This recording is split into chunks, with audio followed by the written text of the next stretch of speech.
లలిత్ కుమార్ గారి హిందూ జనశక్తి ట్రస్ట్ సొసైటీలో చేసే సేవలు ఏంటేంటివి సార్?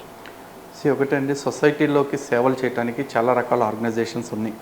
సేవా కార్యక్రమాలు చేస్తున్న వాళ్ళంతా వాళ్ళ పరిధిలో చాలా చేస్తున్నారు. మనుషులకి సేవ చేసే వాళ్ళు చాలామంది ఉన్నారు, కానీ ఆ మనుషుల్లా బ్రతకటానికి కారణం ఏంటంటే మనుషుల్లో ఉండే ధార్మిక చింతన. ఆ ధార్మిక చింతనని ప్రజల్లో పెంచే వ్యవస్థలు ఏమున్నాయి? మాలాంటి వ్యవస్థలు.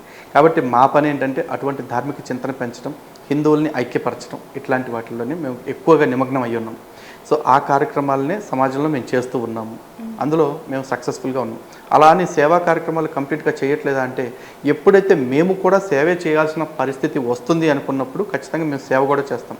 ఎందుకంటే సనాతన ధర్మం మాత్రమే చెప్తుంది, సేవాహి పరమో ధర్మ, మానవ సేవే మాధవ సేవ, పరోపకారం పుణ్యాయ పాపాయ పరపీడనం అని చెప్పేసి మాకు చెప్తున్నారు.